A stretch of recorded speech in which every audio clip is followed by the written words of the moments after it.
क्या कभी रात को सोते समय आपके दिमाग में यह ख्याल आया है, कल सुबह उठने के बाद मेरे सारे रिश्तेदार, मेरे सारे दोस्त मुझे छोड़कर चले जाएंगे, मैं अकेला पड़ जाऊंगा। हमें ऐसा लगता है जिस तरह आज हमारा दिन अच्छा गुजरा है उसी तरह हमारा अगला दिन भी अच्छा गुजरेगा। होने को हमारे साथ कल कुछ भी हो सकता है। हो सकता है आज जिस हालत में हम हैं कल हम उस हालत में ना हो सकता है आज जो लोग हमारे साथ हैं कल वो हमारे साथ ना कुछ भी हो सकता है कल आपके सामने कोई ऐसी मुसीबत आ जाए जिसका सामना केवल आपको करना पड़े। उस मुसीबत का सामना सिर्फ आपको करना पड़े और कोई चाहकर भी आपका साथ नहीं दे सकता।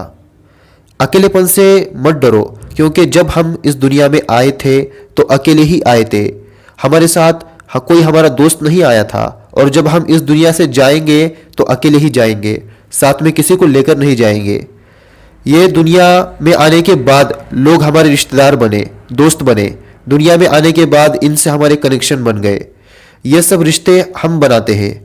हम ये तय करते हैं कि हमें किसके साथ समय बिताना है और किसके साथ समय नहीं बिताना है। क्या ज़िंदगी जीने के लिए हमें किसी के साथ की ज़रूरत है? तो इसका जवाब है बिल्कुल भी नहीं। एक लड़का अपनी ज़िंदगी से बहुत परेशान था।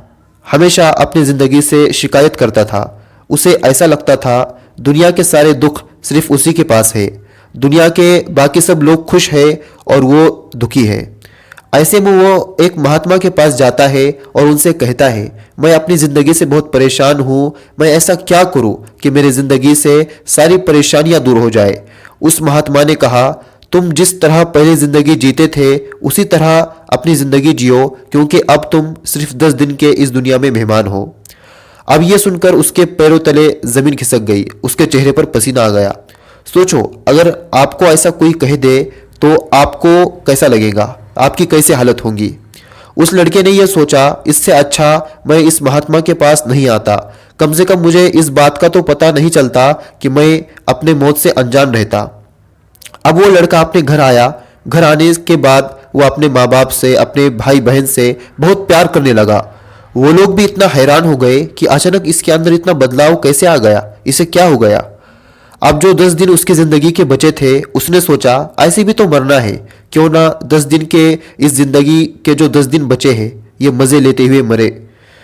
अब हर एक चीज़ में वो मज़ा ढूंढने लगा। 10 दिन में किसी भी फालतू चीज़ में उसने अपना टाइम बर्बाद नहीं किया।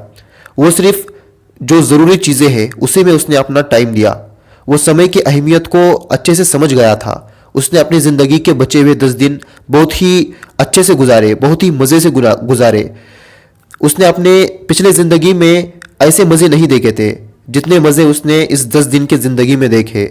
10 दिन ख़त्म होने के बाद वो फिर से महात्मा के पास चला गया। महात्मा ने कहा, कैसे रहे तुम्हारे 10 दिन? उसने कहा, ये 10 दिन मेरी ज़िंदगी के सबसे अच्छे दिन थे। ये 10 दिन मैंने अपनी ज़िंदगी में पहले बार देखे और मुझे ये एहसास हुआ ज़िंदगी में हमेशा मज़ा ढूंढना चाहिए। उस महात्मा ने कहा, अब वापस अपने घर जाओ और अपनी बची हुई ज़िंदगी इसी तरह जियो। मैंने तुमसे झूठ कहा था, तुम्हें यह एहसास दिलाने के लिए कि ज़िंदगी परेशानियों का घर है, लेकिन हमें उसमें मज़े ढूंढने चाहिए। लेकिन तुम्हें समझाने का इससे बेहतर तरीका मुझे नहीं मिला। वो लड़का उस महात्मा की बातें सुनकर बहुत खुश हो गया और उसने महात्मा को दिल से थैंक्स कहा और उसने वादा किया कि मैं अपनी ज़िंदगी की कभी शिकायत नहीं करूँगा और मेरी जितनी भी ज़िंदगी बची है मैं उसे मज़े से जीऊँगा। दोस्तों, इससे आपको भी कुछ सीखना चाहिए। जाने अनजाने में हम भी अपनी ज़िंदगी से कई सारी शिकायतें कर बैठते हैं। हमें भी अपनी ज़िंदगी में मज़े ढूंढना चाहिए, क्योंकि परेशानियां हर एक की ज़िंदगी में होते हैं, दुख हर एक की ज़िंदगी में होते हैं।